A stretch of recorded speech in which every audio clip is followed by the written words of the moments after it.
엄마, 아빠 재혼식 다음 주인데 축의금 준비했어?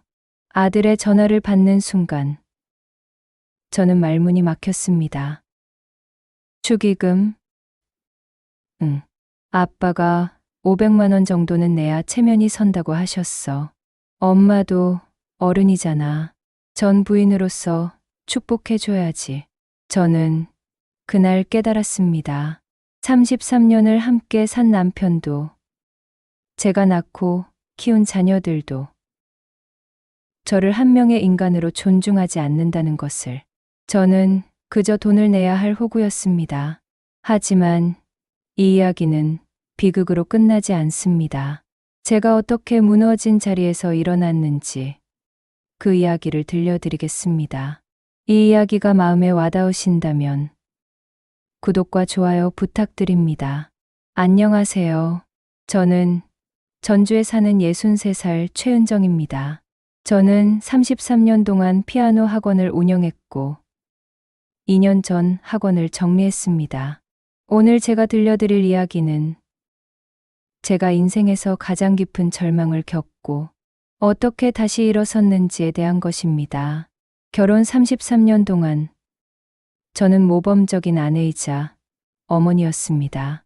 남편은 공무원이었고 저는 피아노 학원으로 생계를 보탰습니다. 두 자녀를 대학까지 보냈고 결혼 자금도 지원했습니다. 남편은 60세에 퇴직했습니다. 이제 우리 둘이 여행도 다니며 살자고 했습니다. 저도 그런 날을 기대했습니다. 하지만 2021년 9월 어느 날 우편함에서 발견한 청첩장 한 장이 제 인생을 완전히 뒤흔들어 놓았습니다. 2021년 9월 20일 월요일 오후였습니다. 우편함을 열었는데 고급스러운 청첩장이 한 장 들어 있었습니다. 발신인 이름을 보는 순간 저는 숨이 멎었습니다. 김태수 박민지, 남편, 이름이었습니다. 손이 떨리며 청첩장을 펼쳤습니다. 평생을 함께할 인연을 만나 새로운 시작을 하게 되었습니다. 전 부인 최은정 씨의 따뜻한 축복 속에 저희 두 사람이 부부의 연을 맺고자 합니다. 저는 그 자리에 주저앉았습니다. 전 부인? 저를 전 부인이라고 부르다니? 저는 이혼한 적도 없는데. 저는 떨리는 손으로 남편에게 전화했습니다. 여보, 이게 뭐예요? 뭐가? 청첩장이요. 당신이 박민지라는 사람이랑 결혼한다는 청첩장. 전화기 너머로 침묵이 흘렀습니다. 은정아, 미안해. 나 이혼하고 싶어. 뭐라고요? 나 3년 전부터 민지를 만났어. 이제 정리하고 싶어. 저는 귀를 의심했습니다. 3년 전부터요? 그럼 당신 60살 때부터 바람 피운 거예요? 바람이 아니야. 진짜 사랑이야. 민지는 나를 이해해줘. 너는 날 늙은이 취급했잖아. 제가 언제요? 넌 항상 나이 생각해. 건강 조심해. 이런 말만 했어. 민지는 나를 한 명의 남자로 봐줘. 저는 말문이 막혔습니다. 남편의 건강을 걱정한 게 죄가 됐습니다. 그 박민지라는 사람이 몇 살인데요? 41살, 25살 연하였습니다. 어디서 만났어요? 내 친구 정숙이 딸이야. 저는 충격을 받았습니다. 제 고등학교 동창 정숙이. 제가 5년 전에 정숙이가 사업 자금이 필요하다고 해서 1천만 원을 빌려준 적이 있었습니다.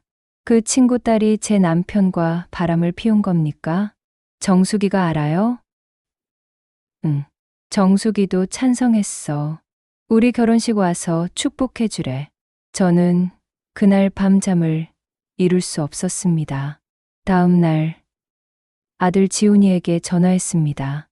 지훈아, 아빠가 다른 여자랑 결혼한대. 응, 알아. 아빠한테 들었어. 너 알고 있었어? 응. 3개월 전에 아빠가 말씀하셨어. 엄마한테는 나중에 말씀드린다더니 저는 배신감에 숨이 막혔습니다. 그럼 너는 찬성하는 거니? 엄마, 아빠도 인생 사실 권리 있잖아. 60 넘어서 사랑 만나셨는데 축복해줘야지. 지훈아, 그게 내가 할 소리니? 엄마도 이해해. 그리고 엄마, 아빠 결혼식 다음 주인데 가야 돼. 내가 왜 가요? 청첩장에 전 부인의 축복 소개라고 써 있잖아. 엄마가 안 가면 아빠 체면이 구겨져. 그냥 가서 축하해주고 와. 저는 말문이 막혔습니다. 딸 소영이에게도 전화했습니다. 하지만 소영이도 똑같은 말을 했습니다. 엄마도 이제 63살이잖아. 아빠랑 헤어지는 게 서로한테 좋을 수도 있어. 엄마는 엄마대로 편하게 살고, 소영아, 그리고 엄마, 아빠 결혼 축의금 좀 줘야 할 것 같아. 우리 남매가 500만 원씩 낼 건데, 엄마도 500만 원 정도 내면 딱 맞아. 뭐라고? 아빠가 신혼집 마련하는데 돈이 좀 부족하대. 우리가 도와줘야지. 저는 그날 깨달았습니다. 제 자녀들은 저를 어머니로 존중하지 않는다는 것을. 저는 그저 돈을 내야 할 지갑이었습니다. 일주일 후 남편이 집에 왔습니다. 이혼 서류를 들고, 은정아, 이거 서명해줘. 이게 뭐예요? 합의이혼 서류. 재산 분할 없이 깔끔하게 정리하자. 재산 분할 없이요? 우리 33년 살았는데. 은정아, 우리 재산이 뭐가 있어? 이 집도 전세고, 내 퇴직금은 다 썼고, 너 피아노 학원 정리하면서 받은 돈 3천만 원 있잖아. 그거 내가 가져. 나는 아무것도 안 바랄게. 그럼 당신 공무원 연금은요? 내 연금. 그건 내가 일해서 받는 거잖아. 그건 안 돼. 저는 황당했습니다. 남편 연금은 혼인 기간 동안 형성된 재산인데 재산 분할 대상이 아니라고 하다니. 그리고 위자료도 없어. 우리 원만하게 헤어지는 거니까. 위자료요? 당신이 바람 피웠는데. 바람이 아니라 사랑이라고 했잖아. 그리고 너도 나한테 잘못한 게 있어. 날 늙은이 취급했잖아. 저는 더 이상 말하고 싶지 않았습니다. 서명 안 해요. 변호사 통해서 정식으로 이혼 소송할 거예요. 남편의 얼굴이 굳었습니다. 은정아, 굳이 그렇게까지 해야 돼? 소송하면 돈도 많이 들고 애들도 힘들어. 애들은 이미 당신 편이잖아요. 그럼 마음대로 해. 남편은 그날 집을 나갔습니다. 그리고 일주일 후 정말로 재혼을 했습니다. 저는 결혼식에 가지 않았습니다. 재혼식이 끝난 다음 날 아들에게서 전화가 왔습니다. 엄마, 어제 왜 안 왔어? 지훈아, 나는 내 아버지 재혼식에 갈 수 없어. 에휴. 엄마 진짜 아빠가 얼마나 서운해 하셨는데. 청첩장에 전 부인의 축복이라고까지 썼는데 내가 왜 축복을 해줘야 하니? 엄마가 좀 이해를 해줘야지. 아빠도 인생 사실 권리 있잖아. 저는 더 이상 대꾸하지 않았습니다. 그런데 일주일 후 더 충격적인 일이 벌어졌습니다. 아들과 딸이 함께 집에 찾아왔습니다. 심각한 표정이었습니다. 엄마, 우리 얘기 좀 해야겠어. 무슨 얘기? 엄마, 이제 아빠랑 이혼했으니까 엄마 혼자 살 집을 줄여야 할 것 같아. 뭐라고? 이 전세집 보증금이 1억 5천이잖아. 엄마 혼자 살기엔 너무 큰 집이야. 5천만 원짜리 원룸으로 이사 가고 나머지 1억은 우리한테 나눠줘. 저는 귀를 의심했습니다. 너희가 지금 무슨 소리 하는 거니? 소영이가 말했습니다. 엄마, 우리도 생활이 힘들어. 지훈 오빠는 애 둘 키우고 나는 아직 결혼도 안 했는데 결혼 자금 모아야 하고 엄마는 혼자니까 큰 집 필요 없잖아. 이 집이 내 집인데 너희가 왜 나눠달라고 하니? 지훈이가 차갑게 말했습니다. 엄마, 우리 키울 때 얼마나 돈 들었는데 이 정도는 해줘야 하는 거 아니에요? 저는 그날 깨달았습니다. 제 자녀들은 저를 평생 은행으로 생각해왔다는 것을. 그날 밤 저는 홀로 집에 앉아 생각했습니다. 남편은 25살 연하 여자와 재혼했습니다. 자녀들은 제 재산을 나눠달라고 요구했습니다. 친구들은 내가 남편을 잘 못 챙겨서 그런 거야 라고 했습니다. 저는 완전히 혼자였습니다. 그날 밤 저는 처음으로 죽고 싶다는 생각을 했습니다. 베란다에 나가 아래를 내려다봤습니다. 10층이었습니다. 하지만 뛰어내리지 못했습니다. 무서워서가 아니라 화가 나서였습니다. 왜 내가 죽어야 하지? 잘못한 건 저 사람들인데. 저는 그날 밤 결심했습니다. 절대 무너지지 않겠다고. 저 혼자서도 잘 살 수 있다는 걸 보여주겠다고. 다음 날 저는 변호사를 찾아갔습니다. 이혼 소송하고 싶습니다. 그리고 위자료 청구하겠습니다. 변호사는 제 이야기를 듣고 고개를 끄덕였습니다. 남편분이 외도 사실을 인정했고 재혼까지 했으니 위자료 청구 가능합니다. 3천만 원 정도 예상됩니다. 제3분할은요? 남편분 연금은 혼인기간 중 형성된 재산임으로 분할 가능합니다. 월 200만 원 연금이면 고객님께 월 50만 원 정도 분할 가능합니다. 저는 소송을 진행했습니다. 6개월 후 이혼 판결이 났습니다. 위자료 3천만 원, 연금 분할 월 50만 원. 저는 그 돈으로 작은 원룸으로 이사했습니다. 전세 보증금 5천만 원짜리 작은 방이었습니다. 하지만 제 공간이었습니다. 남은 돈으로 무엇을 할까 고민했습니다. 다시 피아노 학원을 차릴까? 하지만 저는 더 이상 학원을 하고 싶지 않았습니다. 그러던 어느 날 동네 공원에서 피아노를 쳤습니다. 공원에 설치된 거리 피아노였습니다. 쇼팽 녹턴을 연주했습니다. 연주가 끝나자 구경하던 사람들이 각수를 쳤습니다.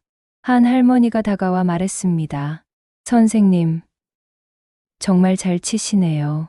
오랜만에 이렇게 아름다운 연주 들었어요. 그 순간 저는 깨달았습니다. 제가 진짜 좋아하는 건 가르치는 것이 아니라 연주하는 것이었습니다. 저는 작은 카페를 하나 계약했습니다. 월세 50만 원짜리 작은 카페. 그곳에 중고 피아노 한 대를 들여놓았습니다. 음악 카페 은정. 간판을 달았습니다. 낮에는 커피를 팔고 저녁에는 피아노를 연주했습니다. 손님이 많지는 않았습니다. 하지만 저는 행복했습니다. 카페를 연 지 6개월쯤 됐을 때 한 남성 손님이 자주 오기 시작했습니다. 60대 후반으로 보이는 신사였습니다. 사장님, 연주 정말 좋네요. 매일 듣고 싶어서 자주 와요. 감사합니다. 혹시 개인 레슨도 하세요? 저도 피아노 배우고 싶어서요. 저는 흔쾌히 수락했습니다. 일주일에 2번 그분에게 피아노를 가르쳤습니다. 3개월쯤 지나자 그분이 조심스럽게 물었습니다. 사장님, 혹시 저랑 저녁 식사라도 할 수 있을까요? 저는 잠시 고민했습니다. 그리고 고개를 끄덕였습니다. 좋아요. 그렇게 저는 새로운 인연을 만났습니다. 2년이 흘렀습니다. 제 카페는 이제 동네에서 소문난 명소가 됐습니다. 저녁마다 제 피아노 연주를 들으러 사람들이 찾아왔습니다. 수입은 크지 않았습니다. 월 300만 원 정도. 하지만 제게는 충분했습니다. 연금 분할로 받는 50만 원과 합치면 월 350만 원. 혼자 살기에 넉넉했습니다. 그리고 그 남성 손님, 강 선생님과는 좋은 친구가 됐습니다. 일주일에 한 번씩 만나 식사하고 음악회에 갔습니다. 강 선생님은 5년 전 아내를 암으로 잃었다고 했습니다. 자녀가 없어서 혼자 살고 있었습니다. 은정 씨, 저랑 재혼 생각 없으세요? 어느 날 강 선생님이 조심스럽게 물었습니다. 그런데 바로 그날 카페 문이 열렸습니다. 아들 지훈이와 딸 소영이었습니다. 2년 만에 처음 보는 얼굴이었습니다. 엄마, 왜 왔니? 엄마, 우리 사과하러 왔어. 지훈이가 고개를 숙였습니다. 엄마, 미안해. 우리가 너무 이기적이었어. 아빠 편만 들고 엄마한테 돈까지 요구하고. 지금 와서 왜? 소영이가 눈물을 흘렸습니다. 엄마, 아빠가 이혼했어. 박민지 씨랑. 저는 놀라지 않았습니다. 그래서 박민지 씨가 아빠 연금 다 쓰고 바람 피웠대. 그리고 아빠는 지금 혼자 고시원에서 살아. 우리한테 돈 달라고 하는데 우리도 힘들어서. 그래서 나한테 온 거니? 지훈이가 말했습니다. 엄마, 우리가 잘못했어. 다시 가족처럼 지낼 수 있을까? 그리고 엄마, 아빠, 좀 도와줘. 아빠가 너무 불쌍해. 저는 차분하게 말했습니다. 지훈아, 소영아, 너의 아버지는 스스로 선택한 삶을 사는 거야. 그게 불쌍하든 행복하든. 그건 너희 아버지 책임이야. 하지만 엄마, 그리고 너희도 2년 전에 선택했잖아. 아버지 편을 들고 나한테 집 보증금 나누어 달라고 하고. 그게 너희 선택이었어. 엄마, 우리가 잘못했어. 용서해줘. 저는 고개를 저었습니다. 용서는 할게. 하지만 다시 가족으로 돌아갈 수는 없어. 나는 이제 내 인생을 살 거야. 아들과 딸이 떠난 후 강 선생님이 조심스럽게 물었습니다. 은정 씨, 괜찮으세요? 네, 괜찮아요. 아까 제가 드린 질문 답 안 해주셨는데 저는 미소를 지었습니다. 재혼은 아직 생각 없어요. 강 선생님은 정말 좋은 분이지만 저는 지금 혼자가 편해요. 그렇군요. 하지만 이렇게 좋은 친구로 계속 만날 수 있으면 좋겠어요. 강 선생님도 미소를 지었습니다. 저도 그게 좋겠네요. 저는 그날 깨달았습니다. 사랑과 결혼이 꼭 필요한 건 아니라는 것을. 좋은 친구와 함께하는 시간만으로도 충분히 행복할 수 있다는 것을. 그로부터 지금까지 저는 제 카페를 운영하고 있습니다. 혼자 살지만 외롭지 않습니다. 매일 피아노를 치고 손님들과 대화하고 강 선생님과 일주일에 한 번 만납니다. 아들과 딸은 가끔 연락합니다. 하지만 저는 적당한 거리를 유지합니다. 그들을 미워하지는 않지만 다시 가까워지고 싶지도 않습니다. 전 남편은 어떻게 지내는지 모릅니다. 궁금하지도 않습니다. 63살에 새로 시작한 인생이 지금은 제일 행복합니다. 나이는 숫자일 뿐입니다. 언제든 새로 시작할 수 있습니다. 그때 저는 깨달았습니다. 진짜 가족은 혈연이 아니라 서로를 존중하는 사람들이라는 것을, 그리고 혼자여도 충분히 행복할 수 있다는 것을. 이 이야기는 우리 모두에게 언제든 새로 시작할 수 있다는 희망을 줍니다. 여러분은 인생에서 새로운 시작을 하신 경험이 있으신가요? 몇 살에 어떤 도전을 하셨나요? 댓글로 나누어 주시면 함께 응원하고 싶습니다. 오늘도 들어주셔서 감사합니다.